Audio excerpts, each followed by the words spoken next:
Alright, let's see here. Is that working? That seems to be working. Alright, sorry for the false start. We just had a bit of a microphone issue, but we fixed that. It should be, so I think that should be good. Let me quickly check.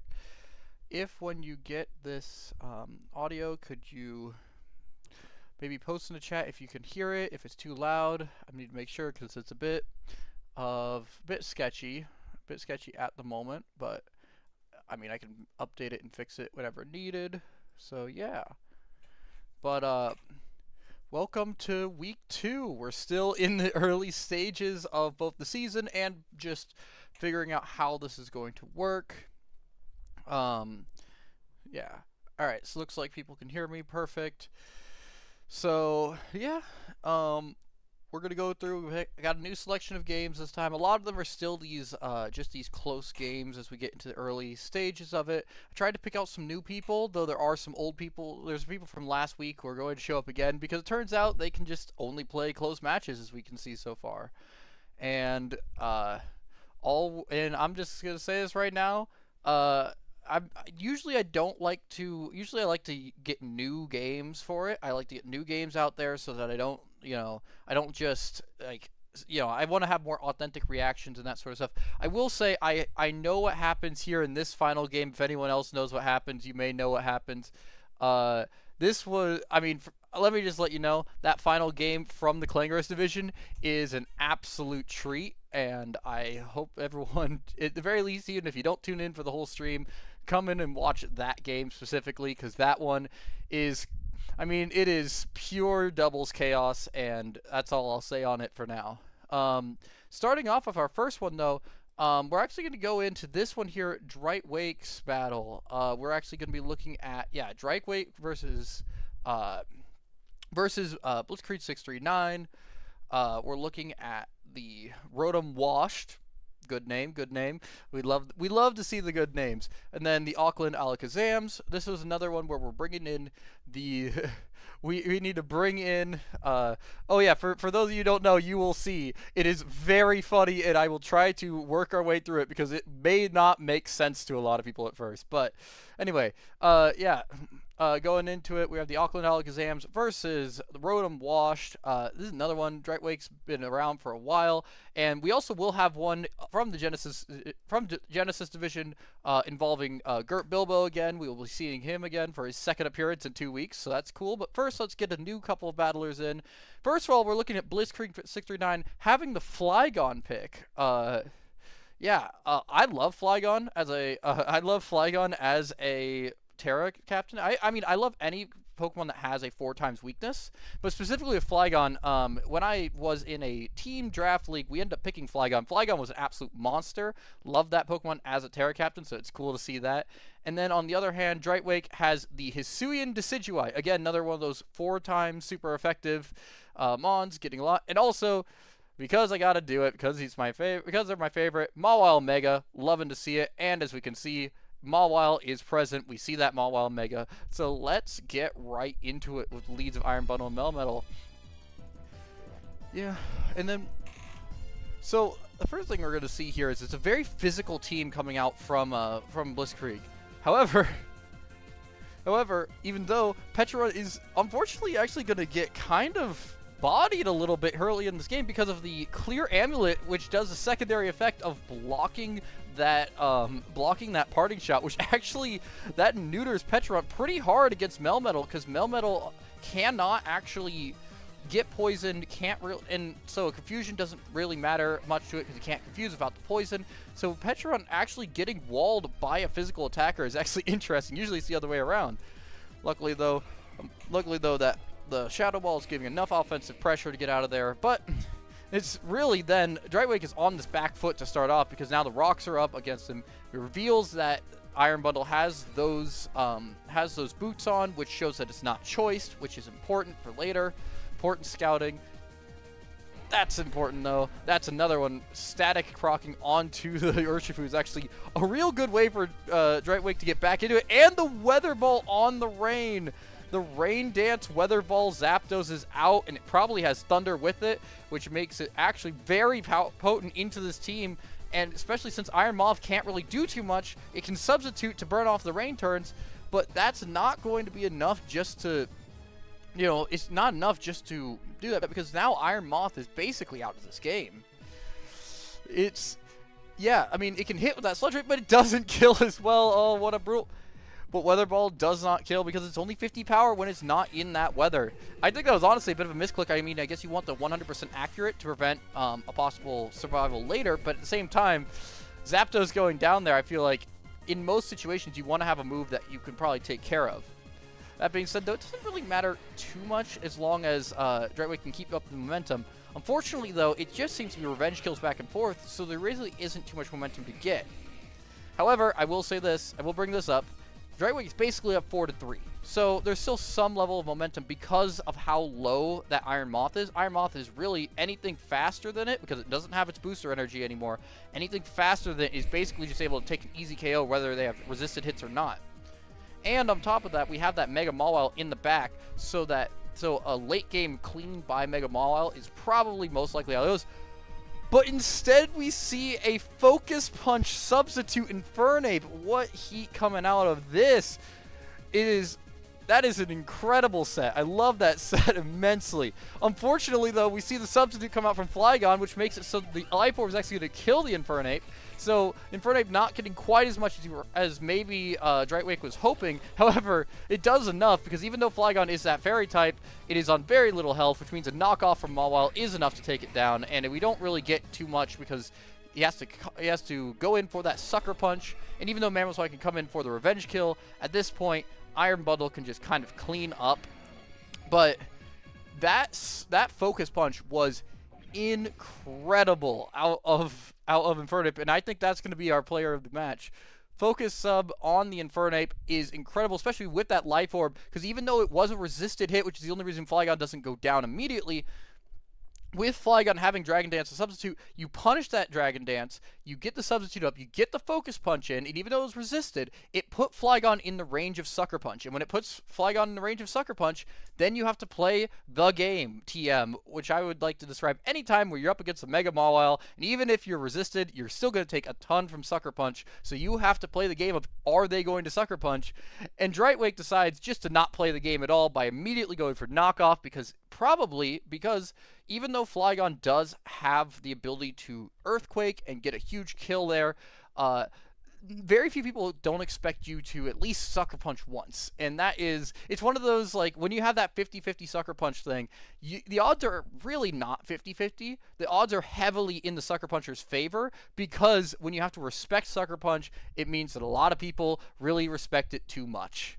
So overall, though, I think we saw a couple really good plays out of it and really good team building out of Drightwake. However, at the same time, we saw some plays that were enough to keep Blitzkrieg in the game by not allowing Drightwake to really get a lot of momentum, and that would have to be that Mamoswine. Even though Mamoswine Mamoswine will get kill credits, and even though this is a game I feel like that was pretty dominated by some great plays by Drightwake, that Mamoswine getting those revenge kills, that stopped a sweep at least 3 separate times. So that's how this match gets so close. So it's a great play from that Mamoswine, great speed tier, great build for this match. That being said, let's move right on to Jortsin Streams versus Gurtbilbo. Gurtbilbo we saw last week with that Articuno. In case anyone missed it, that was a 1-0 match, barely beating Leonard. And now we're going to go in against Jortsin, who's rocking the Terra Captain Braviary, along with Gallade Mega and Landorus. That's an interesting setup. Landorus, of course, Landorus usually runs a special set, but technically, I guess you could run some sort of physical. You could have run some sort of physical, but it's usually special. But you know, Gallade Mega plus Landorus, physical special, really good combo with the Tapu Fini as a good backbone. This is an interesting team, and I gotta bring it up because this was one that really, I think this game really has to show off. I think if Jortsin Stream wants to take down Gurtbilbo, it has to talk about how are they going to move around with these different physical and special attacking Pokemon, and I'm interested to see how that goes. We'll see how they go into it. I don't know why I was sucking so much about it, but we'll see. All going against the wall right now. We're all figuring stuff out. We're going to see the Landorus come out immediately, threatening out the Tinkaton, not allowing it to set up rocks, and the Sludge Bomb comes in on the Steel type, interestingly enough. So maybe expecting that Tapu Bulu to come back in, but it's a bold move, and so we're going to see some bold calls from Jortsin Streams immediately throughout this entire game, it looks like. And we see a dual Wing Beat on the Scizor. I don't believe it is Mega Scizor. I believe it is just normal Scizor. So that could have. So yes, that could have. I mean, it has the Technician, obviously, but we're not sure what item it has, and it could have something. It doesn't have Leftovers. It doesn't have Life Orbs, so it'd be interesting to see if it could even be choiced. It's just hard to tell with these low damage rolls. We're going to see the Terra Ghost, but the knockoff comes out from the Mega Gallade. They're obviously, Gurtbilbo was hoping for a fighting type move there, but unfortunately, instead, it's going to lose half health and the item on the Articuno, revealing the Light Clay as well, which means that Articuno is hoping to maybe do like a Snowscape. Oh, Chilly Reception with the Galarian Slowbro plus Aurora Veil, and now that's not going to stick around for as long. But that's how much that knockoff matters, because now it shows off that that is a strategy that Gurtbilbo has brought, and so now Jortsin can play against that a lot more effectively. So that knockoff is actually huge. Moving into now, though, we have, and I will say this is another thing, with these hazards starting to set up, a lot of damage is coming in, and this Scizor is just primed to put on pressure and just sit there, force switch outs that force more damage, and just be able to roost off its own damage. So Scizor is actually in a very strong position during this game. And unfortunately, with that Gigaton Hammer coming out on a pretty low attack stat from that Tinkaton, it's not going to be enough to kill Landorus, and Landorus is going to take down Tinkaton for the first kill of the game. But it's going to force out Landorus because of the very powerful, very fast Mega Lopunny, which is actually going to just get enough to get that Gastrodon down. So now Lopunny in a good spot, but unfortunately for Gurtbilbo, you can't really do much into this Tapu Fini, so you're forced to switch into that Galarian Slowking. Nature's Madness is going to come out and do big damage. It is Regenerator, so it's not a huge deal. But now a Taunt. There it goes. Chilly Reception cannot be fired. That is where that knockoff from the beginning really comes in clutch, because that knockoff shows off that that is a strategy, and therefore almost makes it like the most likely move that Slowking is going to make is going to be that move specifically. Unfortunately, though, when you taunt it, then it can use Flamethrower, and then nothing really can switch into that too well except for the Tapu Fini, which does not switch well into Sludge Bomb. So that is kind of tough, and now you're forcing a couple switch-ins and a death there from the Landorus. So it's 4-5. Gurtbilbo looks to have the Pokemon advantage, but I would say still the ball is in Gurt's court, because Jortsin still has very powerful mons with a lot of momentum. We're seeing this right here with that bulk up on the Mega Gallade, taking down the Tapu Bulu, and now Lopunny can come in and get the revenge kill. But unfortunately, that health is ticking down on the Lopunny from the switch-ins, and now that the Slowking has to come back in for the Tapu Fini can play more aggressive. That being said, they can instead bring in the Articuno, which no longer has the flying type, so it takes that 12% from the rocks, but also 12% from the spikes, and then the Moonblast is enough to take that down. And this is where, and there's going to be a Sludge Wave. It is immune though, and can it kill? That's 16%, 17%, not enough. Flamethrower is going to come in and take down the Scizor. And actually here, since this Slowking is not dead yet, if it can switch out and get some heals back, this is actually in a pretty good spot for Gurtbilbo. Unfortunately, the Steel Terra is going to come right into that poison move, and there goes the Slowking.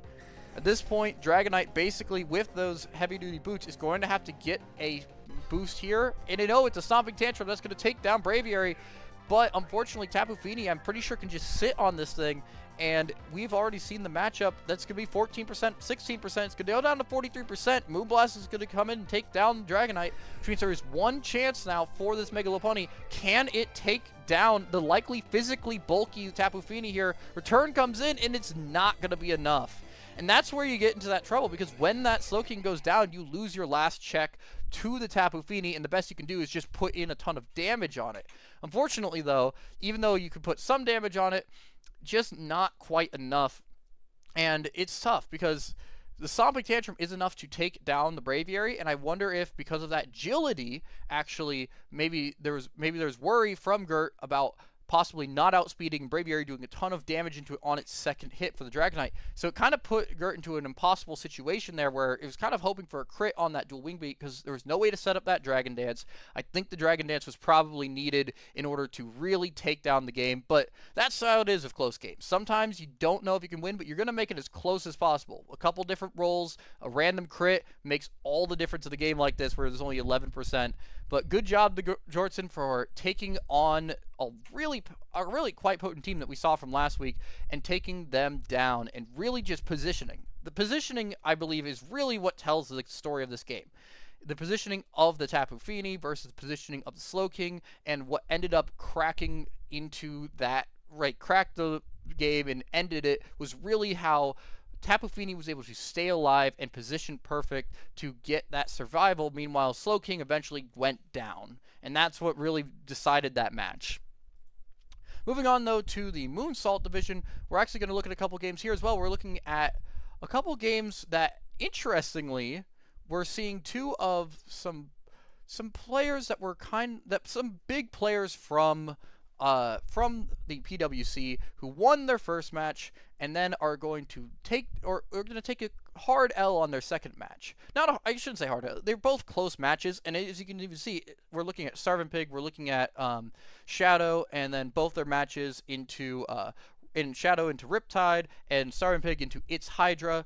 Both of them were 2-0 victories for the other side and 2-0 losses for them. However, because they are strong players, that still puts them at a positive differential. So these are some close L's, but these are two very important people. These are two people who have been around the block, so to speak. So first we're going to look at Shadow versus Riptide, and again, we're seeing Shadow here. I think I mentioned it before when I was looking through some of the different teams at the beginning. Shadow is rocking with that Terra Inteleon captain, which is always a pretty cool one. I feel like it's a pretty popular one this time with the high speed, high special attack. Water type's always nice to have because really with water typing, you really don't need a Terra, so you can be very specific about your Terra because you don't have a lot of weaknesses. On the other hand, we have Riptide rocking the Terra Rhydon, which, again, is another 4 times weak Pokemon. A couple 4 times weak. This is with water and grass, so it has that going for it. It also has that Eviolite on it, so I'm going to love seeing how what can Riptide do with this Rhydon. So let's get right into it. Yeah, we see a pretty common, I would say, lead, but we don't see a Focus Sash on it, interestingly, which actually makes it so that there's going to be no Toxic Spike set up by that Toxic Debris. It's just going to be a one-shot coming out from the Terapagos to start off this game. A really loud start, though it does now have that Toxic on it, preventing it from going for a later game sweep, which maybe for Shadow is like a really important thing because those end games where you just have to try to keep hitting into a Terapagos that is just Calm Mind, and Calm Mind is really brutal. That being said, this game is going real damn quick as we already have another kill on the other side this time with Iron Moth going down almost immediately. And we're now just going to see a bit of a switching game as with those immediate kills. Now we got to work with these defensive cores. The Sacred Sword's going to come in, but it's not going to do a ton of damage because of that Terra Shell on the Terapagos. Toxic's going to do damage. Oh, but the Earth Power is going to actually not hit for too much. It's going to hit for some, but that looks like a pretty specially bulky Dragalge. And Dragalge is just going to get on out of there and play the positioning game. But that Dragalge is probably going to be pretty bulky, not much speed investment because it doesn't really need it, and it's also super low all the time. And the Shadow Claw is this time not going to connect. Instead of using the Sacred Sword, went with the Shadow Claw, and the Terapagos play does work that time. Getting a lot of use and mileage out of this Terapagos, so it's not going to turn into many kills because Terapagos, fortunately with that Toxic, is just losing more and more health. And even though it's going to get the kill here on this Mega Medicham, it can't really get much more than that because that Toxic was cutting it down, and even though it's not taking much damage, it doesn't have much health left over multiple switches. That being said, Flip turn's going to come in. We haven't really seen much out of this Dragalge. We don't know its moveset really besides that flip turn. It's just that it showed off that. We can expect maybe a Draco in there, maybe a fire-type move, but we still don't know what quite that Dragalge is capable of, and that can be important for later in this game. That being said, though, Doublade's going to finally go down, losing to its poor special bulk, and at this point, it's just going to be a bit of back and forth. Here we go. The speed is going to be switched out. Ooh, Dazzling Gleam's going to do a little bit, but still holding on. Can Dragalge actually fire off a great move? There's the Draco Meteor into the Fairy type. He switches out the Fairy type, and the Draco is going to do 98% to the Zapdos. That is a huge move. And then that Spirit Break's going to take down the Zapdos. It is just going to be Tapu Koko and Rhydon versus the Inteleon and the Iron Valiant. And Iron Valiant will get boosted if Tapu Koko comes back in, but the Hydro Pump on the Terra Water is going to miss. I would love to know the choice, first of all, of going for a Terra Water Hydro Pump into a Grass type, but on top of that, the miss just makes it so that now there's just going to be no way to cut into this Rhydon with that Eviolite, and there it goes. Rhydon takes the win. I'm surprised that I'm surprised we didn't see an Ice Beam. Not gonna lie. Like if that's what I was going to guess. I would guess as well that this thing was probably Specs, given that we just see that Hydro Pump, water, expecting just the very high, I guess very high attack. You know, just pile as much stats on it, and maybe we can knock through this bulk plus the typing. But there's a lot of bulk on this Rhydon, especially if it was put on a certain side. And yeah, I don't know if he does. I don't know if he has Ice Beam or not.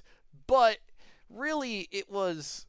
I don't know. Maybe it was an idea of like the Ice Beam, even with Specs. Maybe the Ice Beam would not have killed Koko. But I still think it would be a bit of a misplay unless there was a way that Hydro Pump could kill Rhydon, because I think Valiant would win the fight between Koko and Valiant because of. Unless Valiant, I guess, only had Spirit Break and Close Combat, but that doesn't even make sense. I don't know. I don't know what the exact thought process is, because even though Koko is naturally faster than Valiant, it was revealed that Valiant was either max speed or close to max speed when it was in that electric terrain and had that speed boost through Quark Drive. So it would have outsped Tapu Koko, unless, of course, that Tapu Koko is Scarfed. I guess maybe if you don't know it's Scarfed, then maybe that's the idea. Regardless, the 4D chess obviously failed, and that's going to be how Rhydon's able to take the game for Riptide. And I think, especially when you see those Spirit Breaks come in and only do 12 and 13%, that's how you know just how bulky this thing can be and how much that ground and rock typing really holds it back. As soon as it gets it out, it's a really powerful Pokemon. So I'm glad to see. I feel like this might actually raise some Rhydon stocks for future seasons, just to see just how bulky and how powerful this thing can be. All right, now on to our other one. We're going to be looking at StarvinPig playing against the Wellington Ho-Oh versus let's see here, just to make sure I have the names correctly. This will be its Hydra as Lulsh, as also this Hydra is now second in the standings with the London Lucario at this +6. So check out this dude. I'm not always the greatest at recognizing everyone from the server, but I don't recognize this name as much, so this could be a rising star here in PWC, as they are now 2-0 with a +6 differential. But let's see how it goes. First of all, we're about to see this Ice Beam, but again, its Hydra is rocking with the Terra Absol Captain, which is a cool one. It's not a common one, but it is a cool one to see, because Terra Absol just bit betrayed by its stats. It would have been really cool to make it a Fairy type when Fairy types were introduced, but unfortunately still just a Dark type. But it could be an interesting Terra Captain. I haven't seen a lot of Absol, so it'll be cool to see it. On the other hand, we have a very common one this season, one of the highest picked Terra Captains in this entire PWC this season, Scrafty. So it'll be cool to see how Scrafty can make an impact this game. Starting off, though, we have the Primarina versus the Zapdos. Primarina. Interestingly, we see the Primarina actually outspeed the Zapdos, which does mean that Primarina is almost certainly Choice Scarfed, unless something really strange is going on. So we know that there's probably a Scarf Primarina in this matchup, which is actually putting a good good damage onto that Zapdos. Unfortunately, the Zapdos with the Volt Switch is going to hit a lot into it. And there's that Fairy typing Absol that that I was mentioning. If it doesn't turn Fairy type because Game Freak won't turn it Fairy type, why don't we turn it Fairy type ourselves? And then we're going to see the Mega Scizor come in, and it's in a pretty dangerous spot, except for the Gholdengo comes in on the knockoff. It's going to do a lot of damage, but it's going to pop that weakness policy. Now Gholdengo is set up and ready to go, but unfortunately, it's only going to do 50 into that thing, and it can only do 50 into the Mega Scizor. Garchomp's going to come in and finish it off because there's really no good switch in except for maybe the Latios. But even then, it's kind of making a read that it will be a ground type move. And so now we're looking on it. Gholdengo, cool set, but unfortunately does not pick up a KO. Does put in a lot of damage. And I think that's what we're seeing a lot right now, is that there's a lot of good damage coming out from StarvinPig. Fortunately, though, the damage that Hydra is putting out is actually converting into KOs here. And that's like the big difference here, because even then, the close combat's going to do a fourth of the health, but it's not quite enough. Zapdos is barely living, and that one more can lower that defense more, and that lower defense could just be the difference between a... Yep, Bullet Punch comes in. Crit! I don't know if that crit mattered. I believe it did from the response, but that's what happens when you're half defense, is that way stuff that's normally not in crit range suddenly becomes in crit range. And look at this. It's a shred. It's starting to be a shred, but now StarvinPig's gonna have to find his way back. And all he has is, but it's an explosion. It's gonna be Scrafty versus the world. The Savali with the explosion.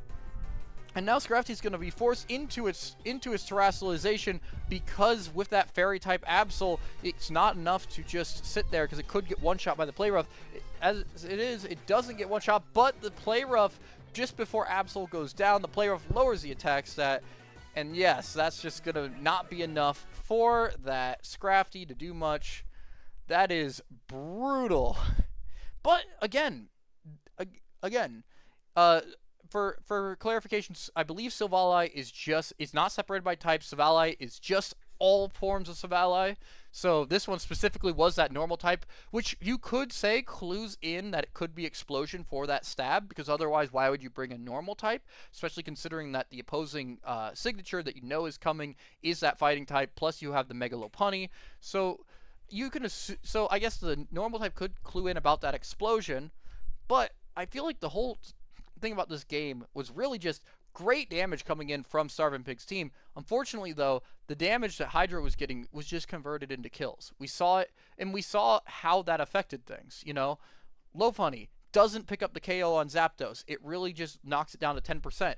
Sure, it's able to pick it up the next time, and it really doesn't matter too much in terms of the health in the moment, but that drop to 0.5 defense as opposed to 0.67 is probably all it needed to get that crit and knock through the Mega Lopunny.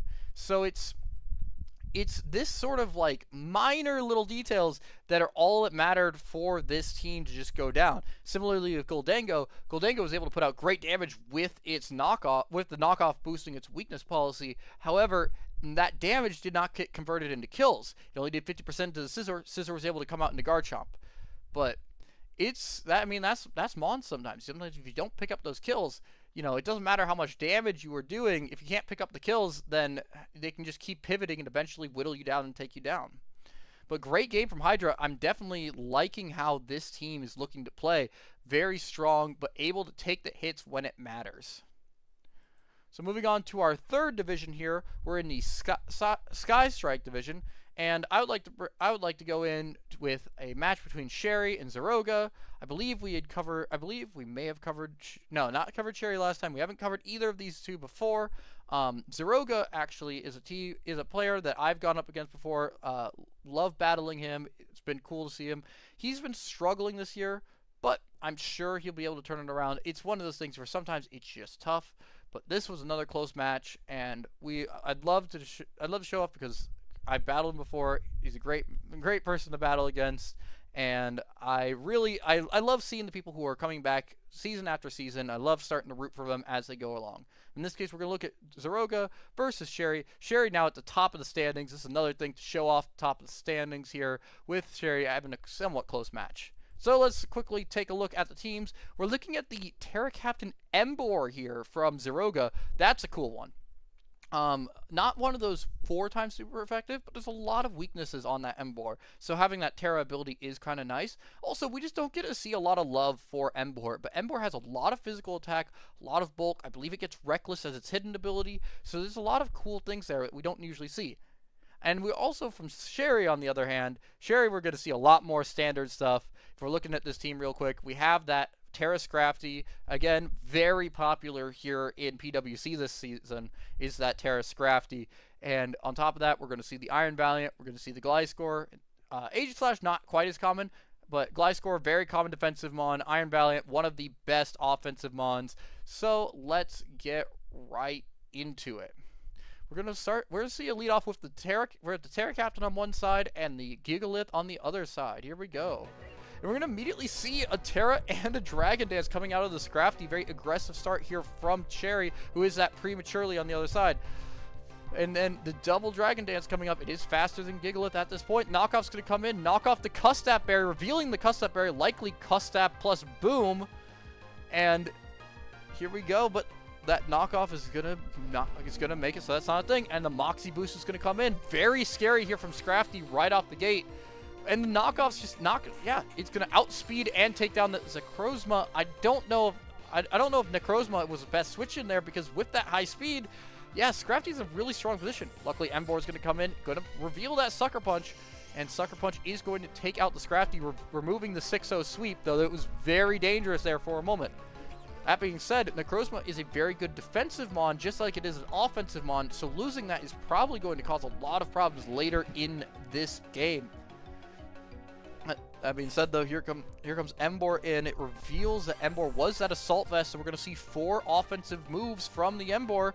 Flare Blitz is going to come in, likely Reckless boosted Flare Blitz, and that's going to be enough to take down Gliscor. The Earthquake is not going to kill because of the Dragon Terra, and there goes Gliscor.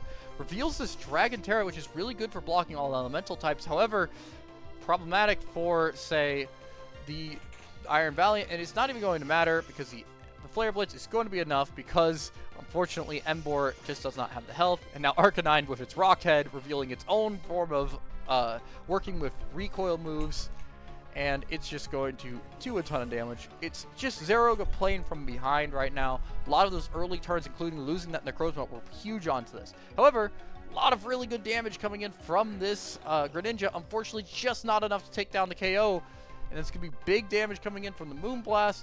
And eventually, this is the problem, is that you can kill that, but unfortunately, Arcanine is going to be able to outspeed here, and Protect is revealed on the Sandy Shocks. It'd be interesting to see what that Protect is about, but Arcanine, as they say here, it is Scarf. It is a Scarf Arcanine, and that is going to be enough to take down the Sandy Shocks. And the unfortunate part about that is that even if Sandy Shocks is able to take down Arcanine, it's not Scarf, and Sandy Shocks can just take it down. Zeroga is just playing from behind so quickly in this game. And once you're playing from behind, you really have to counter that pretty quickly, or you're just going to not have what you need. You know, even if Sandy Shocks takes down the Arcanine, it has to go up against an Aegislash, and I'm pretty sure Aegislash can take at least one hit from Sandy Shocks and just take it down. You're playing from behind, and oh, that's brutal now that I look at it. I did one mistake. I looked at the wrong team to prep against, and there you go. Always I mean, it's a very common thing. I've had that happen before. That's brutal. Feel bad for whoever has to go through that, because it happens to everyone. Don't beat yourself up too much about it, but that is just that minute details. In draft, you kind of have to prepare exactly for the team it is. Even if you just build a generally all really good sets, it sometimes will not win against a very specifically prepped team that will go against you. So prepping for the wrong team can usually be a death blow from the beginning, and I think we kind of saw that here with that Necrozma just not being able to survive. The Necrozma going down was kind of the turning point immediately, because that Necrozma I think that would have provided a ton of support in against this Arcanine. Maybe not against the Aegislash, but even then against the Aegislash it could do a lot, and against that Gliscor and against the Valiant. So but I know that they can probably make the turnaround, and it'll be something you can work on. And also we see a lot of how this engine works for Sherry, who is leading his division. So if we see this going into playoffs, I know it's early to mention playoffs, but when you're in first, it can usually be something that you can start thinking about just a little bit. We're seeing the aggressive positioning of the Scrafty, immediately going for that Dragon Dance sweep with the Terra immediately to prevent any random fairy moves from coming out. On top of that, the willingness to just sack something in order to just get that free switch in, it's very, very aggressive playstyle from Sherry here. So I'm interested to see how that might go on later in this season. Moving on to the Twinkle division, we have a couple in here. We got one suggestion from one of the people in Twinkle division. We had one suggestion for BielliJames and Epicnathan. We had that suggestion. And also over here we have Mr.Grimes versus KawaiiPotato. Mr. Grimes, one of the favorite, I guess one of the more popular names around the PWC channel. Great to see him, and it is a very close battle with this one. I'd also like to mention that we did have another really close battle between Froggerman and Phantom. I've already seen this battle because I am friends with Phantom, and we talk quite a bit about battles and that sort of stuff. And so I'm not going to be showing that one just because I don't have a reaction to it. And yeah, but just to give a quick summary of it, it is basically Phantom puts himself in a great spot early. He has a good aggressive lead. However, their Azumarill gets paralyzed, gets paralyzed while making a misclick to go for a liquidation instead of an Aqua Jet, so that they get outsped and paralyzed, and then that paralyze comes back to bite them in the ass like 5 times in order for them to lose that match. So it's just kind of a brutal loss, and I've already seen it. So I figured let's show off a couple different ones, including this one I was specifically requested by I believe Amish Drip. So let's get into it. We're seeing I believe it is Terra Mismagius from one side. Let's see here. Rosters in here. We have from BielliJames has the Terra Electivire. I believe we have seen this one before, or did we see them specifically? I am not quite sure, but we have seen a Terra Electivire before. We mentioned that it was just not quite, like, Electivire does about 90%, and given the trend of how these matches have gone that we've seen so far, I feel like that Electivire is just not in a great spot out the get-go, because it tends to do a lot of those 80 to 90% hits, but when you need it to be 100 hits. On the other side, though, we're going to see another, I believe it's either another Terra Flygon, or it's that Terra Houndoom. Just checking in here from Epicnathan. Let's see here, Epicnathan with that Terra Flygon. So we're gonna actually see either. Let's see here. Yes, it is the just the normal Houndoom. I've rocked Terra Houndoom. I've done that one before, but just seeing how the normal Houndoom will play, that'll be interesting for me. So let's go right in. So we immediately see a huge hit out of the thing, but we're getting the rocks up and that sturdy acting like a built-in focus sash.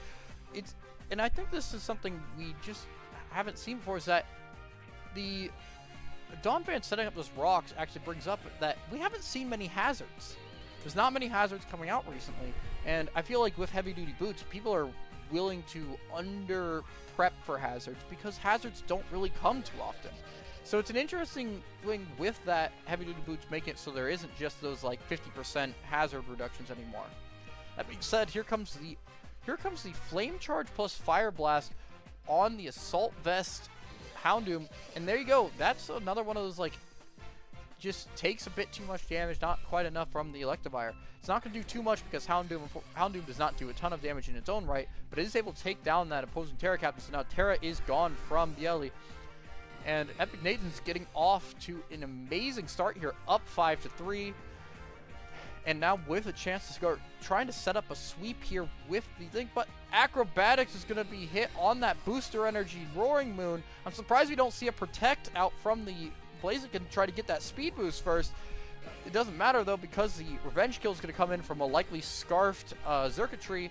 Now Snack Attack is going to come in against that Mega Scizor. Mega Scizor though is going to get the boosts, and I don't know if Snack Attacker really has much room for it. Attack's going to get the substitute, but the bullet punch is just going to punch right through that. Gyro Ball is only going to hit for 24%, and this is a losing battle for Attack. The bullet punch is going to make it so the substitute can't be set up. Gyro Ball is still not doing enough.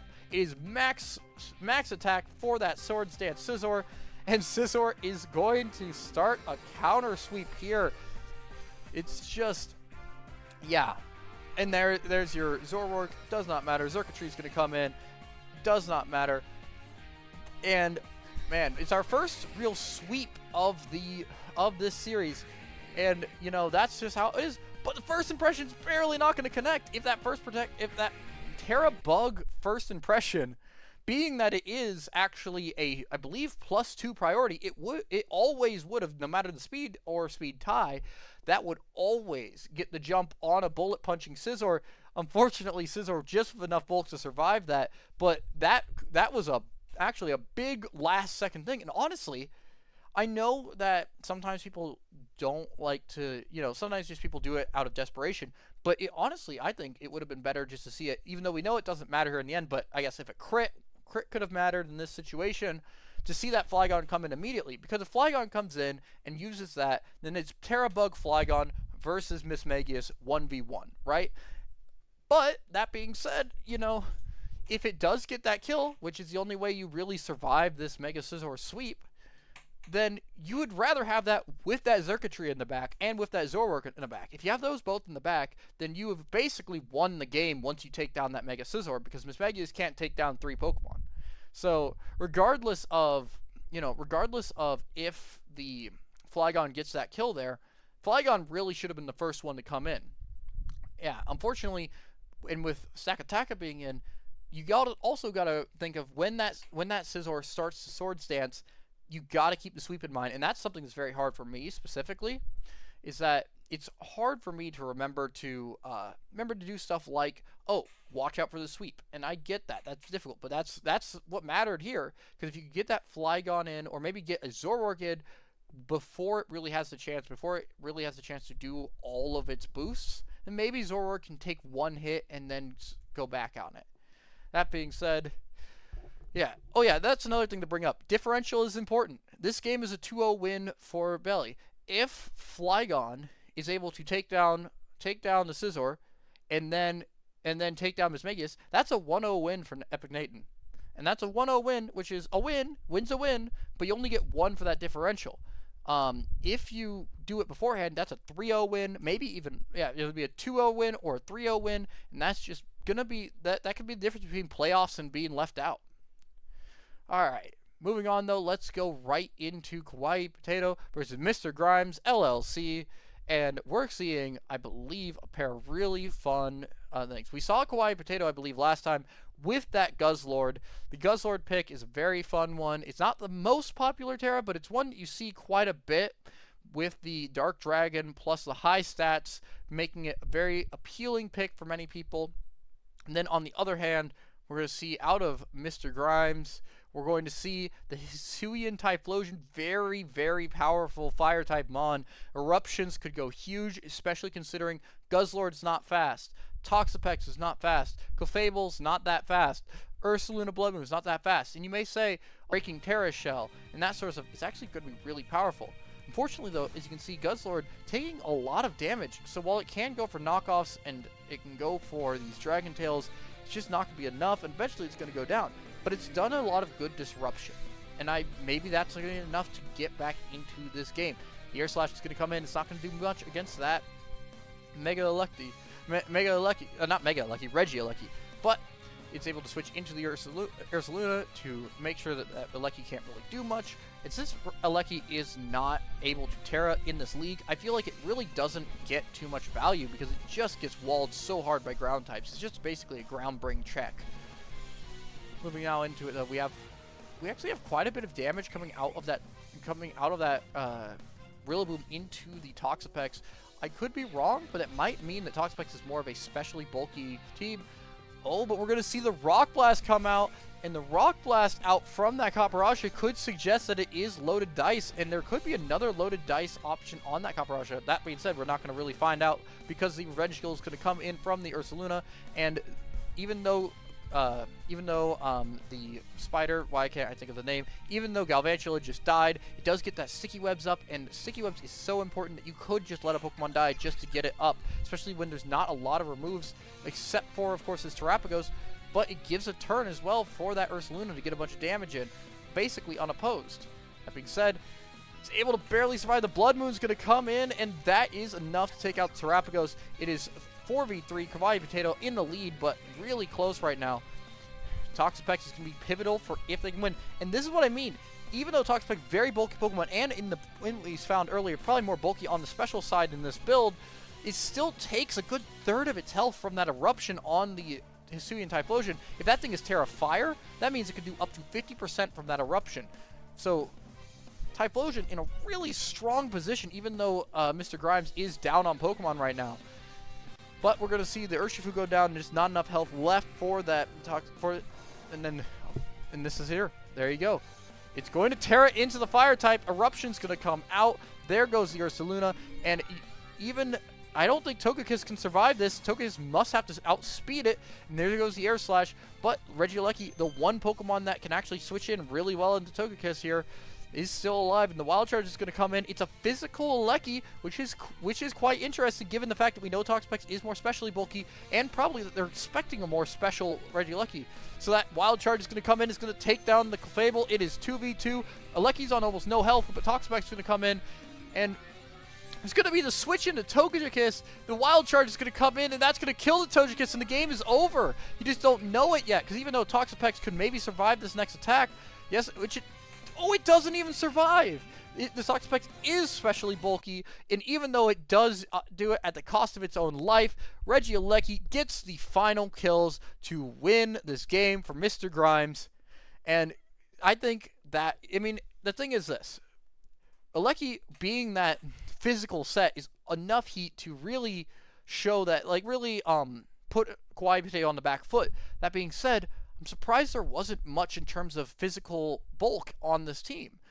This was a especially bulky Clefable, especially bulky Toxapex, and if you look at this team, with the exception of, I guess it was pretty even in terms of physical and special, but Urshifu is a very big threat that usually uses physical attacks, and with the weaknesses that can actually come in from that fighting type here, and to an extent with coverage and dark typing, I'm surprised to see that there was no physical bulk on this team, and calling that that they're going to protect more for the special side than the physical side. Mr. Grimes was able to take that down. That being said, though, if Typhlosion's able to get back on the field there, as soon as Togekiss goes down, we knew that game was over. It just mattered about if it was going to hit the field or not, and even though it does die, Typhlosion's able to just rest out the rest of that game safely in its Pokeball, and that is a 1-0 win for Mr. Grimes with some heat sets. Moving on into the Doom Division, a lot of people have actually not battled from the Doom Division yet. As the time of making this, I guess they're a little bit behind on it. It happens. Just hopefully it doesn't go too long. Otherwise, you'll have people making up a bunch of stuff, and it'll be hard to pick out things. That being said, the one we're going for is another I feel like a bit of a mainstay here in the PWC. HTT Attila, very popular lower division mainstay. I've gone up against them before. It's been cool to play against them. And see, this is where the standings don't really matter, right?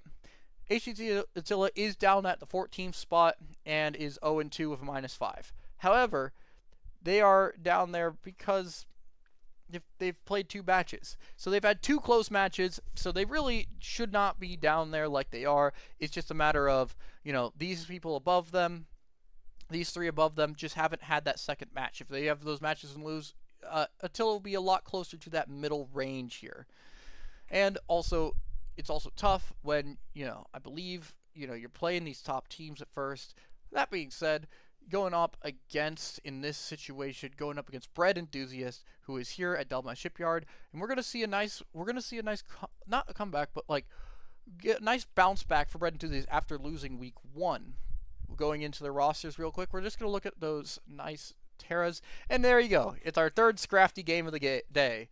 HTT Attila rocking that Scrafty.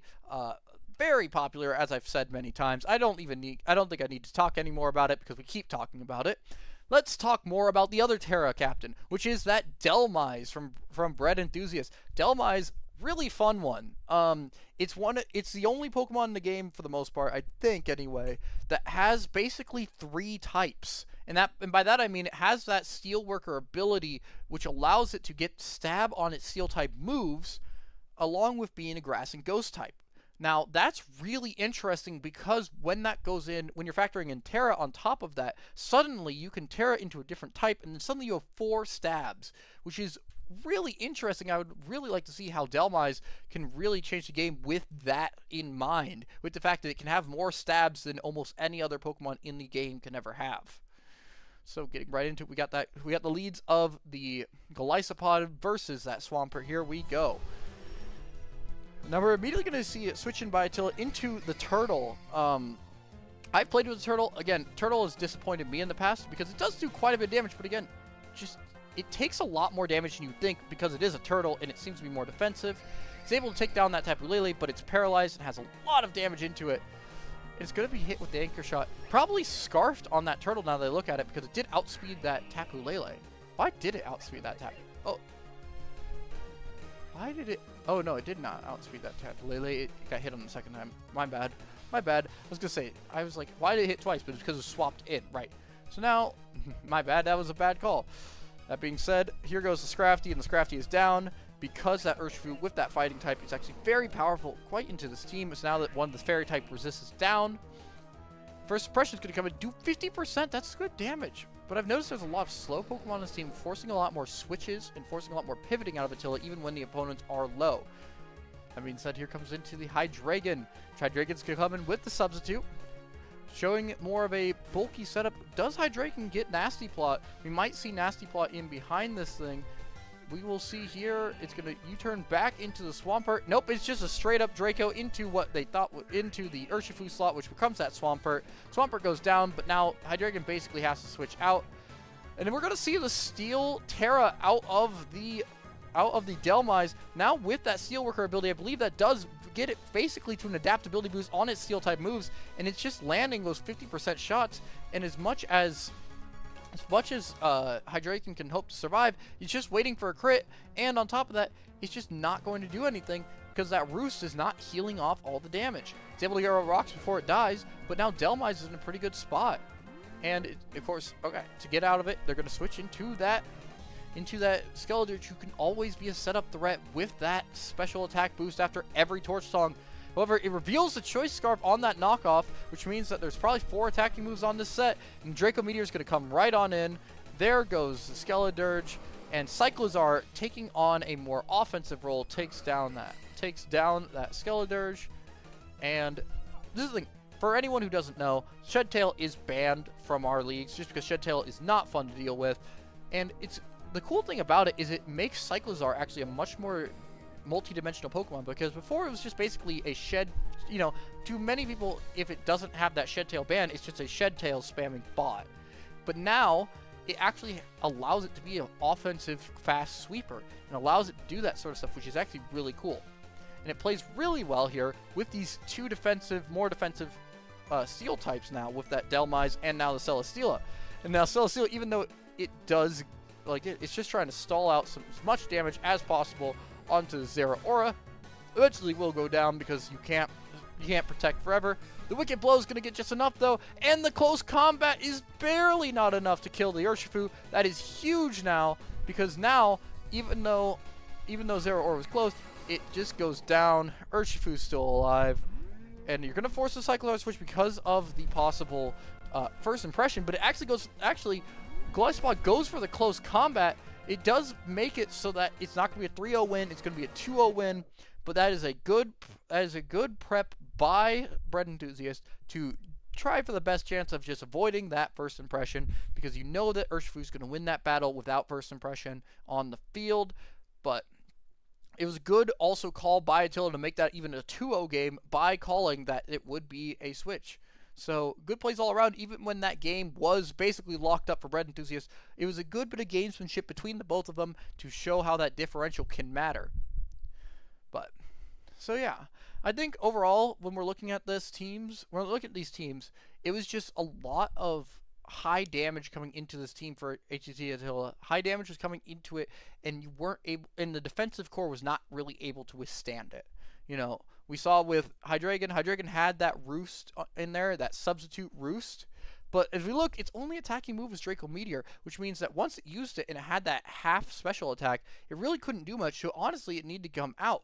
Problem was that it couldn't really come out with something else taking big damage, except for maybe that Skeledirge, but maybe you don't want that Skeledirge in right now. So it forces it forces now them to spam Roost because of how Dhelmise, and the other thing is with Dhelmise, you know, Dhelmise always has that chance of clicking Shadow Ball or some other ghost type attack, which could do big damage into that Skeledirge, so it's not really a safe switch. But unfortunately, I don't know if I like that set because Hydreigon just doesn't have the bulk to withstand anything from these offensive threats. And that really was like, it really was just the defensive core of this team was just not able to withstand all the blows. What the hell is that at anyway? Anyway, that'll cut that one. So anyway, now this was interesting because I had actually asked for I had asked all the different divisions through sending out a Google form for their favorite matches of the week. And I didn't get a ton of responses, I'll be honest. However, I did get specifically a response to look at Armoody versus Eliminathan in the Inferno division. So that's what we're going to be doing today. Armoody looking with that 1-1 record, and let's see here. It was Armoody, and it was Eliminathan. Eliminathan does look to be down there in the lower levels. However, again, it's one of those things where they haven't all had their battles. But it's cool. I will suggest for anyone who's watching who is part of a different division, send in your favorite battle, because as I've said before on this, maybe these 4-0s were good. Maybe this 6-0 was a lot closer than we thought. But in this case, we're going to see Armoody again. And I believe, if my memory is correct, which we will see, yes, so Eliminathan's rocking that Belly Bolt. And rocking Belly Bolt, Latios, Mega Landorus, Melmetal. But that Belly Bolt is a cool one because it's one of those Gen 9 Pokemon which has the strange thing of, because Terra was added in Gen 9, Gen 9 Pokemon have no moves. It must be said. Belly Bolt has, like, no moves. Its only real coverage... Yeah, its only real coverage that Belly Bolt has is that Terra Blast, and I believe it does have Scald, maybe, but it's interesting to see it because while it is a cool Terra Captain and it has a lot of good stats and a lot of cool stuff, it does make it so that the Terra is more important as an offensive measure on a lot of those Pokemon from Scarlet and Violet because they just don't have a lot of moves from the get-go. And on the other end, from Armoody, we have the Munchlax man. The man who brought a Munchlax that was able to kill, in theory, was able to take down Mega Charizard last week. Unfortunately, we didn't get to see it, but with the Munchlax, I mean, I don't think we have Munchlax. Do we have Munchlax in this one? No, we do not have Munchlax coming to this one, unfortunately, but we do have the Terra Ursaring, which is a cool one. A lot of those... Okay, so it has Muddy Water. Maybe it doesn't have Scald, but it has Muddy Water. Regardless, yeah. So we don't see Munchlax in this game specifically, but we do get to see the Terra Ursaring. Ursaring's a fun one. Has that Eviolite now that Ursaluna exists, and it has the Terra from a normal type to Terra. It's really nice just because normal is actually a pretty good defensive type when you think about it. It has only one weakness, has only one, it has an immunity, has no resistances, but when it has those Eviolite boosts, it can actually make it quite bulky. So I like the Terra Ursaring. Let's go right into it. We're seeing another Swampert lead against that Landorus Incarnate, which we've seen do a lot of damage in these battles so far.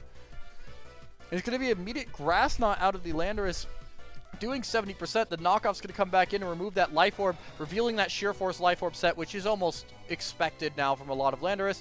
But the Deoxys defense is able to come right in and block any sort of damage out of that Grass Knot. It's going to basically heal back up with its leftovers, get those rocks up, go right back into Swampert. Is Swampert? It's not. Swampert is not the form with a Rocky helmet, so it's just going to go down, gets the free switch in for Armoody. The Intimidate's going to come in onto the Small but it does not Mega Evolve, it just switches out, keeping that Intimidate from the base Small form alive, which is great to see. As a Mega Mawile player myself, I love seeing when they can actually keep it around, don't just Mega Evolve it immediately, because it's one of those Megas that actually matters when you Mega Evolve. That being said, here we go into the Ursaluna. It's actually not going to be a Violate. It's going to be Guts Flame Orb. It's going to do huge damage into even a resisted target with that Belly Bolt. And now that Facade, if it can outspeed at any point, yeah, if it can outspeed at any point, that Ursaring's actually in a really good spot to do a lot of damage. That being said, here comes the Weavile. Great ice pressure into that Landorus, forcing the switch into the Tauros. That Tauros actually is a really good bring against this team from Armoody, because it has that really good typing of fighting and fire, which is great against Weavile. It's great against Ursaring, and it makes it so that, it's actually a really good intimidator to come in against those physical threats, even against Mawile for that matter. The fire type Tauros is actually really good bring by Eliminathan. Now we're going to see a Fiery Dance come in, take down the Belly Bolt. There goes the Terra Captain. And now we're going to see Iron Moth coming in with that boost from the Fiery Dance. Is going to get another one? It's not going to get another one. Flip Trim's going to make the substitute go away, but the sub plus the Fiery Dance that does get that chance of boost makes it so that Iron Moth is a really good spot. It does not kill the Melmetal. Melmetal lives on 5, and it takes down the Iron Moth. I could not have predicted that one, I'll be honest. I would have probably thought that Moth would have killed it there. That being said, now we have the boost in speed to the Ursaring. It's going to get the Intimidate off. Maybe that's enough to make it so that this Ursaring does not kill it, but ooh, it's going to switch out. It doesn't. The Elimination does not think that's the case, so it's going to sack. It's going to sack Mandibuzz, get Tauros back in. Maybe it's even stalling for those burn terms, but now it's going to switch back into the Landorus. Can another Facade kill come out before it goes down? Yes, it can. A third kill. I believe that's either a second or a third kill for that Ursaring. Ursaring doing tons of damage, and there it is. Even with 0.4 attack. Even with 0.4 attack, we see the kill out of the Ursaring, just showing how much power that Guts Facade with the Terra Normal boost is from that Ursaring. And now, with that, it's one Pokemon left for Eliminathan, and that is enough for Weavile to take it down. So, yeah, that just shows you the power of Ursaring. It's a normal type. I brought up the bulky side of normal types because I was thinking about a Violite. But no, you can also just do a ton of damage. And even though a lot of these Pokemon were resistant or in a vacuum would have a good matchup against this Ursaring, even a constantly switching in and intimidating, like a 3 intimidated Ursaring still had enough damage to do that 40% to that Tauros. At that point, it's even a thought of, when its Tauros is switching in so much, also while it is getting that damage, it's getting the, intimidates on the Ursaring, I should say, but it's also taking that 12% from those rocks and honestly putting itself in range of that Facade quicker than it is weakening that Ursaring. So really, Ursaring, by being so threatening with that Guts Facade set, made it so that Tauros killed itself in a sense. Yeah, that was just very powerful positioning. And let me just bring this up. Mawile's in the back.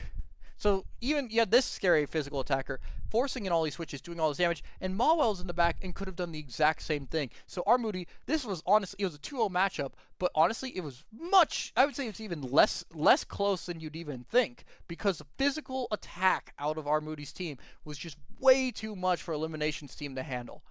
And I get, again, Tauros looked like he was great, but Tauros can't handle everything, and that's what we saw here today.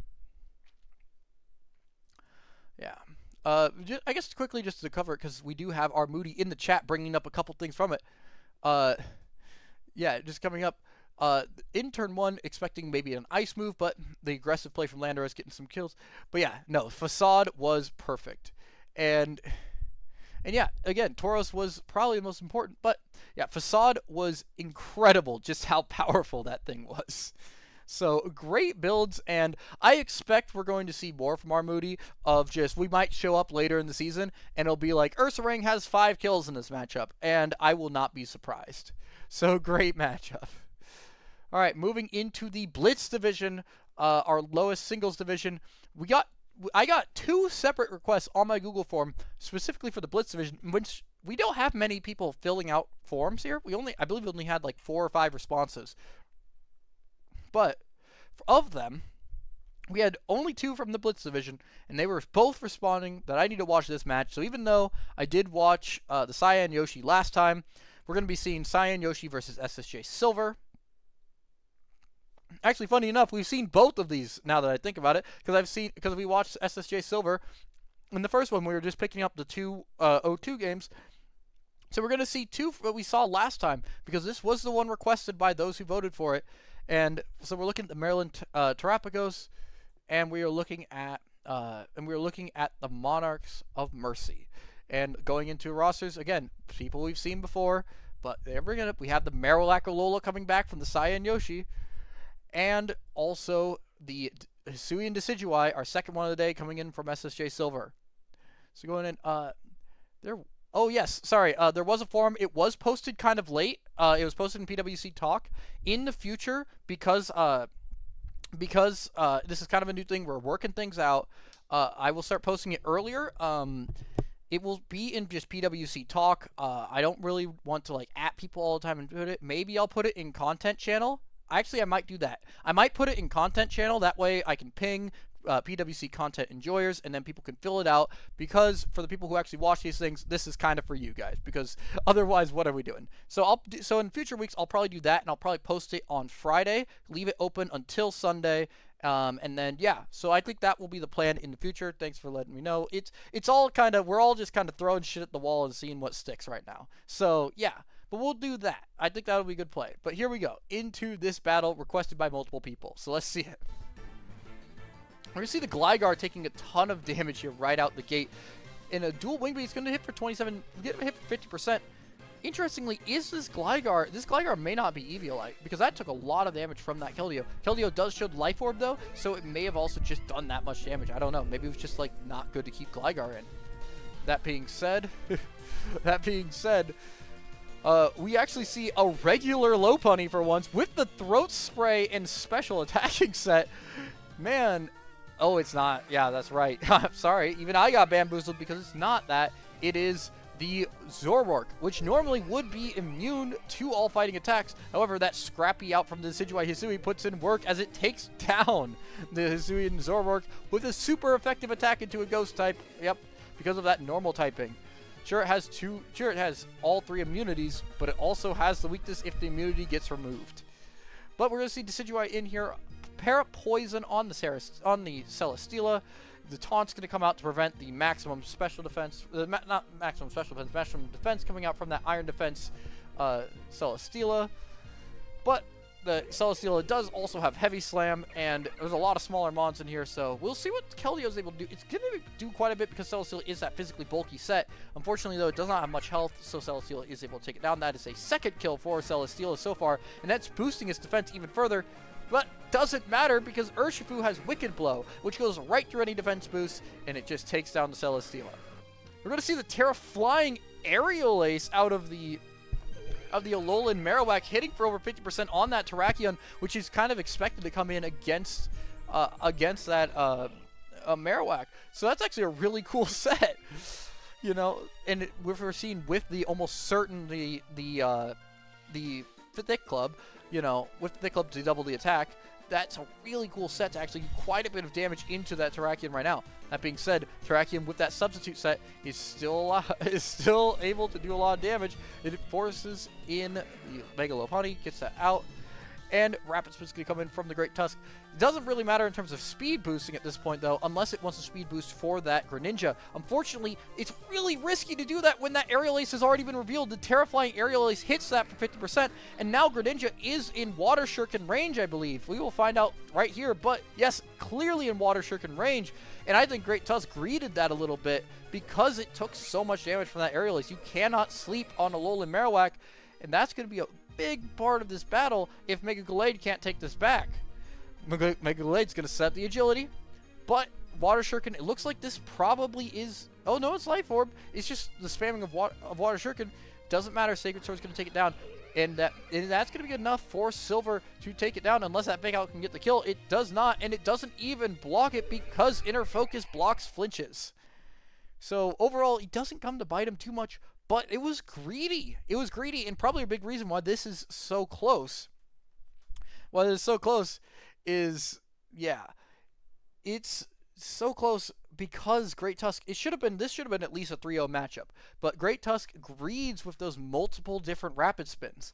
And I don't know why, because you could just take out that Marowak right away, and and then you take about 75% for Greninja, but you had enough health at the time from Great Tusk to then take down the Greninja, and it's a better situation. But unfortunately, doesn't matter all too much. And I guess we should go into this chat because we do actually have one of the members in battle. We have SSJ Silver covering some of the thing. Yes, Celesteela, bringing up Celesteela's annoyingness because yes, it's that mega boosting of stats, boosting of defensive stats, really good typing with that Steel Flying type. But Urshifu's actually a really good combo into it because it does get right through that boosting set that it had. And okay, so so you weren't max attack, and you wanted to force the Greninja Water Shuriken. Okay, that's kind of fair. You force the Greninja into Water Shuriken because it does have that low speed. So force it into that. That makes sense because then it allows for Gallade to. Okay, I see it. I see the vision now. I see the vision. I stand corrected because it's a way to make sure you win with that Gallade is to force that Water Shuriken because then you have that. Interestingly, with that Life Orb on the Greninja, though, it doesn't lock into the Water Shuriken. So I feel like maybe if the CyanYoshi would have switched moves, it could have been dangerous for you. That being said, it just kept on Water Shurikening even after it took down that Great Tusk. So yeah, overall, I think it's multiple different things, but it's still a good win because even though you can say like, oh, it's greedy with Great Tusk or whatever. It's still a 2-0 win. Wins are what matters in the end. You don't get as much things as you want, but it's a way to lock things up. And if you can do that, 2-0 win is all you need. If you don't lose battles, then the differential doesn't really matter, in my opinion. So overall, yeah, still some good things to see, though. But yeah, again, I assume with CyanYoshi, we're going to see some big kills out of this Marowak because we just see how much damage that thing can do. Okay, so Gallade lived a lot from Gren, so Gallade kind of locked it up there in the end. Alright. So moving on to our VGC divisions. This time, we're going to be seeing Mewizard again, because, interestingly, even though we do not pick up the... I try to mix it up, but Mewizard versus Polar does look to be, when we look at the games here, the closest of these matches. So I'm going to go with that one, especially since it ends on an 0-1. That's always fun. So we're going to go with that. We're going to go with this Mewizard. We're going to see him again.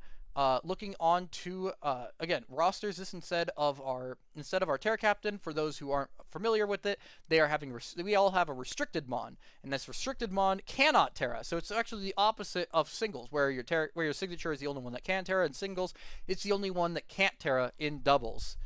So let's look right over into Mewizard over here. They're rocking with that Zamazenta Crown. Zamazenta Crown was the first overall pick in both VGC divisions, which is kind of interesting. So we see that one, and then on the other hand, where we're looking at Polar. Polar is rocking with the restricted Magearna pick, which is not a super common one, just because I feel like a lot of people don't really think about Magearna when they're thinking about big restricted threats. That being said, though, with Soul Heart, Magearna is incredibly dangerous. So let's see how this goes. We're gonna see the very common lead if you were here last week of Roaring Moon and Zamazenta, and you'll see just why here against the Politoed and the intimidating Squawk ability. I do find it hilarious that two massive Mons like this get intimidated by a bird with an afro. Or not even afro, like it's a... What do they call that do? I don't even know. I don't know hair types. I don't know hair type ball. That being said, we're going to see immediate body press do big damage into that Politoed, but Weather Ball is going to come out and hit back into that Zamazenta. Not quite a lot of damage, but it gets Magearna in, though, on the switch out from Parting Shot Squawk ability. And this is where we see the Soul Heart build. Because Soul Heart, interestingly, unlike a Moxie or anything like that, Soul Heart actually builds from any deaths that occur on the field. So even that Politoed going down actually boosts Magearna. So now when we see this floor cannon come in as that fairy-type Draco, guess what? Drops it back down normal. Now Soul Heart's back up. Kingdra has already hit for big damage. And Kingdra gets faked out. But Kingdra, even if Kingdra dies, that's fine by Polar, because Polar can just hit that floor cannon, get damage. Now it gets that back. Soul Heart is such a powerful ability. So even though Magearna is not really common as a big threat, Magearna's very threatening. I will say though, calling out some heat that we're seeing over here, Dugong. It doesn't matter much in this situation, but we're going to just talk a little bit about Dugong. For those who don't know anything about VGC, Dugong is actually something that started to show up recently in VGC. Before we move on next, I'm just going to quickly talk about it, because we don't get to really see it too much. We see Fake Out and Icy Wind come out from it. It's a good secondary thing, but Dugong also has the ability to Perish Song. I wonder if we're going to see some Perish Song coming out of it. Dugong was part of a specific team that came out a little while ago. It was almost a year now, I guess. But Dugong was part of this really strange team that included stuff like Wheezing and I believe Tentacool. No, not Tentacool. Toadscruel and stuff. You'll have to look it up, but it was a really interesting team. It included Gloom, Stench Gloom. So there's some cool things, but yeah, Dugong's an interesting thing that we never see Dugong in the singles, obviously, because it's not that great. But as a support mon, it's actually pretty good here in doubles. That being said, though, it's a Magearna show, so let's move on. How does Mewizard take back this set again? How can Mewizard take back the set against the Magearna, which is a really powerful Pokemon, especially in doubles? All right, so we get to see it here. We see the switch up slightly to the Necrozma, but we see a final Gambit come out of the Squawkabilly. Squawkabilly immediately sacrifices itself. Unfortunately, Magearna isn't on the scene to get the boost from that, but the final Gambit takes down the restricted mon immediately, and immediately puts Mewizard on the back foot. That is a huge first turn move out of Squawkabilly with that high health, making that final Gambit even more powerful. Sugarberry revealed on the Magearna for the second time, but it's going to be doubled up into Mewizard, making sure not to deal with that Magearna getting those boosts by killing around it. Cannot kill around it. All My Friends Are Dead system does not apply to that Magearna, and it fixes the problem. So now we see Necrozma versus Dugong on the field against the speedy Kingdra with that Swift Swim and the Terra Water, and the Politoed on the other hand. Dugong's going to fake out, get the flinch onto the Kingdra. Photon Geyser into the Politoed. It's only going to do 50%. Weather Ball going to come out, and it's going to kill Necrozma. So now it's a 2v2. It's going to be Dugong and the Roaring Moon with the Terra Poison against Kingdra. Roaring Moon's going to hit the knockoff. That's going to immediately kill the Kingdra. Perish Song's going to come out from Politoed, of all people. Yeah, that's right. It's not Dugong sending out the Perish. It is Politoed with the Perish, which means that this turn is now on a timer. If Politoed can survive 3 turns, Polar will win this match. However, I guess it's a bit of a spoiler because we know that it's game 3, but this is a fun gate, and we might see this in game 3 as well. We see the knockoff come in, and Politoed does go down, but we do see this is that Mewizard must keep on the pressure. If Mewizard loses their offensive Pokemon, then Politoed can lock this game up at the end. So the revealing of the Perish Song makes this last battle really, really interesting. We're going to see the same lead from Polar for the 3rd time, Politoed and Squawkabilly. We're going to see the Necrozma lead and the Zamazenta lead from Mewizard. Can Mewizard take it down, or will Polar win? Will Polar get Magearna going and win again? Let's see how this final match gets on. Protect comes out from the Zamazenta. Double Protect to make sure that final Gambit doesn't happen, but it's a parting shot, not the final Gambit. And the Perish Song immediately comes out from the Politoed, going to be forcing switches out from Mewizard. And this is actually really powerful, because even though it's not going to get any things dead, the parting shot's going to come out from Squawkabilly, which saves that Perish Song there. The Weather Ball's going to come out from Politoed, but Politoed can now switch out whenever it needs to. Fake Out's going to go into that, but Fake Out's going to come into Gothitelle, basically wasting a turn. Forces Politoed to switch out this turn or move out.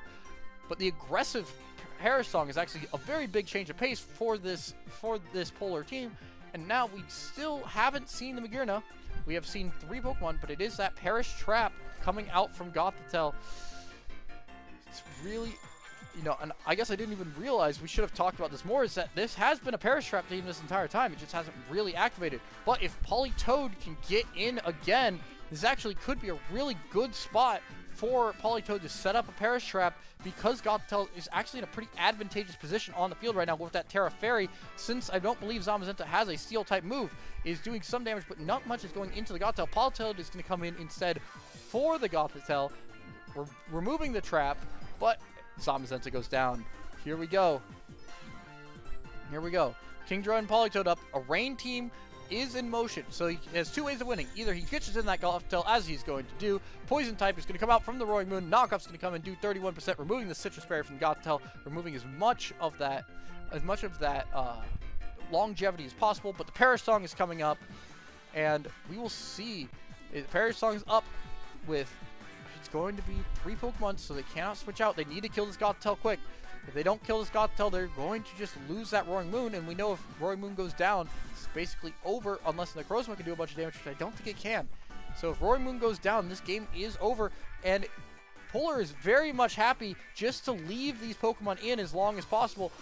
Has the ability to double switch, probably won't even, just to make sure no one can switch. Just going to sit there.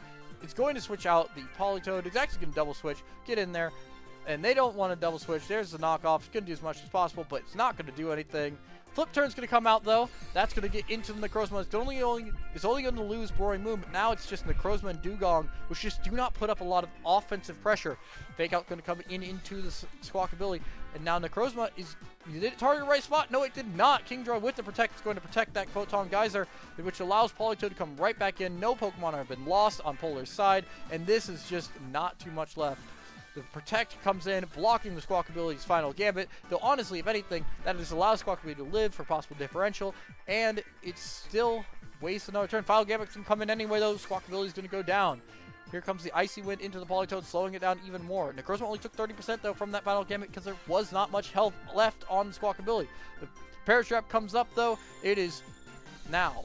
There are 3 turns left in this matchup. Can they take it down? No, is the answer, because that Flip Turn is not enough to do it. The Fake Out blocks the Necrozma, and this is locked up. Perish Trap is going to get the win. It's just a matter of time, and how many Pokemon can Mewizard take down before he goes down. Let's see here. 2 turns left to double protect. It's just going to block it. Yeah, 1 turn left. What can Mewizard do to save the differential here? Photon Geyser is going to come out into the Politoed. It is a critical hit for 74%. Icy Wind is going to come out, and that's a 4% death from the Gothitelle. Weather Ball is going to come out into the Necrozma. Does not matter, because the Perish next turn occurs. There goes Necrozma. There goes Dugong. There goes Politoed. It is a 1-0 victory for Polar Palace. And, you know, I mean, that's one of those things. Perish Trap, we see it. I mentioned Perish onto that Dugong, but... little did I know, you need to look at all the teams sometimes. I was looking at a Rain team at first, but yeah, with the Politoed being able to set up the combination Rain team plus the Perish Trap, this is a really cool team. It's a very cool team. These 3 together add a really dynamic core that makes it so that you have to be aggressive, but at the same time, that aggression can make it so that you cannot win these games later because of that. Because Perish Trap you need to be aggressive against, but Rain punishes that aggression, especially with Kingdra. So it's a really cool set, and especially actually with Squawkabilly with its final game as well. Really great team out of Polar here. I think this team actually I think that's a really, really cool set that really demonstrates, I think, possible favorite coming up into this division later in the season. Now, we'll move for the final one. And this is SkyHops versus Hundo Hunter. SkyHops has a really interesting team. I went up against SkyHops in my first week. Took a close win there. And SkyHops is rocking Tatsugiri, Dondozo, has those 2. Also has the Metagross, Tinglu, Zamazenta Crown, of course. We're going to see another one of those. This is first overall pick. Has that Thwacky in the 1-point tier. When I went up against Zamazenta Crown and SkyHops, I saw an interesting set where it was a U-turn on the Thwacky into the Metagross, which had weakness policy, which made it so it had double attack and special attack. But that U-turn also switches into the Flamigo, who gets the Co-Star. We'll see more Flamigo antics, but this battle will use a very niche thing that a lot of people don't really even know about. But this is a very niche setup using these Pokemon you'll see before you. I don't even want to say much more into it. Let's get right into the battle. We're looking, oh yeah, also on the other side, we have Hundo Hunter rocking the Deoxys. Deoxys is actually all forms in this. When you pick the Deoxys restricted, it is all forms. And Hundo Hunter's rocking actually a really cool team here. Size Spam with the Indeedee plus Deoxys, but also with that Sneasler. Sneasler coming in with the ability to get that immediate Unburden boost from the Psychic Seed with Indeedee female, and also with a couple Dark types in here from Scrafty and Meowscarada to prevent the counter size spam. It's a really cool team. Love this team from Hundo Hunter, and it's a really dangerous team with that size spam plus Sneasler. So let's get right into it. Alright, we have Tatsugiri, Metagross versus Deoxys and Indeedee. The Endure Tatsugiri is going to come out. Expanding Force is going to drop Tatsugiri down to 2. Explosion out of the Metagross leaves Tatsugiri at 1 HP. Huge damage into the Deoxys and the Indeedee. You see the Toxic Orb go up for Tatsugiri, and here's the gameplay. Tatsugiri, with that Toxic Orb and 1 HP, goes into the Dondozo. Now Dondozo can't switch out, but has double of all attacks. However, the Toxic Orb still works, and that kills Tatsugiri, which now Flamigo is able to come in, and with Co-Star boost all of its attacks. And now we have both Pokemon with double Omni boosts because of the way that interaction works. Even though Tatsugiri normally can't die from attacks, it can die from its own Toxic Orb. And this is what we're seeing. An amazing set out of SkyHops to get these last 2 mons up with double Omni boost. It's a really, really cool way that these interactions work, and it's used to great effect, as a lot of people forget that this is how this works. So now we have 2 Omni boosted absolute behemoths in the thing, and there's not much that Hundo Hunter can even do. Dual Wing Beat's gonna be enough. That's your round 1. So yeah, this is what we're talking about. This is the one that, yes, it is quite the set. And yeah, so yeah, see ya for the person who's saying they're taking off. But yeah, this is our set, and this is the meta. Well, not the meta, but this is the strat that we were talking about and we brought up right from the get-go. Flamigo with the Co-Star ability, Dondozo with Commander, and not Commander, with Tatsugiri's Commander. Then Tatsugiri able to kill itself while in the mouth of Dondozo, getting that double boost, onto the Flamigo. This is how SkyHops wins. So on the tier 2, how can Hundo Hunter take on this very cool, very niche set that can put 2 behemoths on the stage? How can Hundo Hunter do it? Going back into it, we're seeing the same leads again, and it's going to be Golem Alola, and we're going to see the same move from the Metagross. It's going to be the immediate explosion. Trick Room gets set up, and the Trick Room's actually going to put the double speed against Dondozo, and also saving that Deoxys for later by switching it away from that, the explosion. Golem comes in and tanks that explosion. Golem on really high health. Now we have the 2, Flamigo and Dondozo. They cannot switch out, but Indeedee's going to use Follow Me. Earthquake's going to come in and Follow Me. Does not matter. That's going to be a double KO from Dondozo. And now we have Meowscarada and Deoxys versus Dondozo and Flamigo. Who outspeeds who is the real question. It's now... Ooh, I think we actually have found something maybe we weren't supposed to see. Hang on, I might have to double check the rules here, because I believe, I believe this doesn't really matter, but I believe we might actually have to check on this, because as I mentioned, instead of singles where the signature is the only one that can Terra, in this situation, I believe Deoxys is not allowed to Terra, which is interesting. It is certainly interesting, because I believe technically neither one of these people remembers this rule. This happens from time to time. This happens. So technically, I guess it should be a 2-set win for SkyHops at this point, but we will watch the third one just for fun. And I don't blame Hundo Hunter. This is what you think about Deoxys. You think about that Terra Psychic Psy Spam in doubles, but yeah, we'll have to look into that, because ooh, that is interesting that it just so happened to come up on stream. Yeah, you can't Terra that thing. Sorry, buddy. Anyway, we're going to see the same lead one more time for the culture. Who can win this battle, even though we know that SkyHops technically does win no matter what due to the whole thing. Covert Cloak get revealed on the Metagross. Doesn't matter because it explodes first time. Covert Cloak mainly there for that for the likely cover cloak there for the fake out blocking. Tatsugiri gets the thing down. Dondozo, we already know how this is going to look. Deoxys down to 1 HP. DD down to 51. Expanding Force comes in. That's only going to do 33% to the Dondozo. Dondozo's going to instead take down Deoxys and almost take down Ndidi. Ndidi sets up the Trick Room. There goes Tatsugiri. And here's your last two. It's going to be Meowscarada versus the two Behemoths. And this game might already be over. Depends on if Flamigo can get this hit.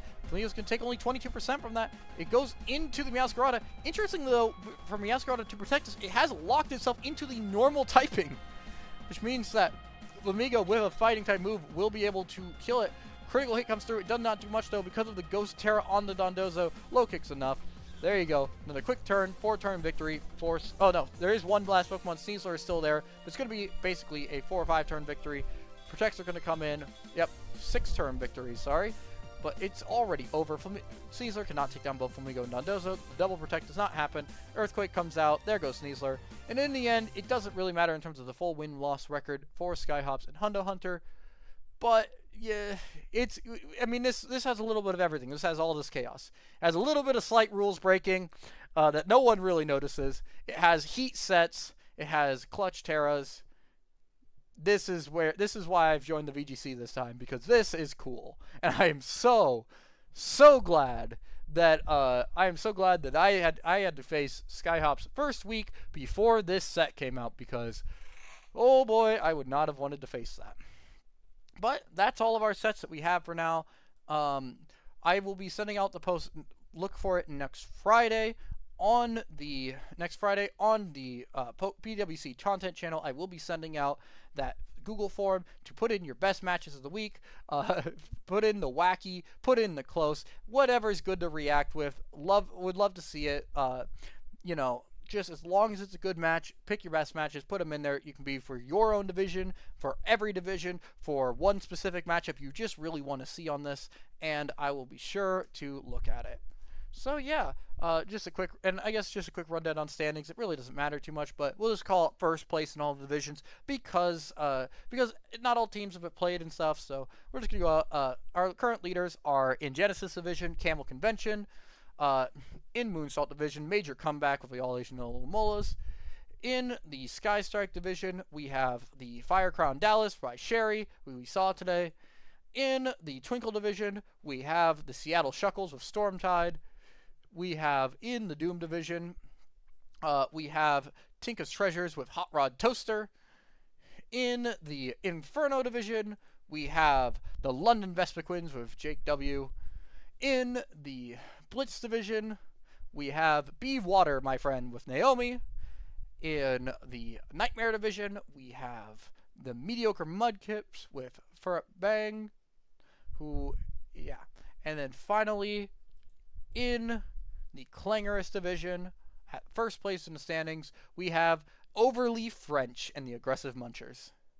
But that's going to be all from me. Hope everyone enjoyed watching the matchups. I will be linking this. I'll be adding timestamps in the VODs if you have specific ones you want to go watch again. And yeah, so I'll be posting that. I'll be posting timestamps and the VODs soon. Thank you all for watching, whoever has been watching, and I hope you all have a good week. Goodbye.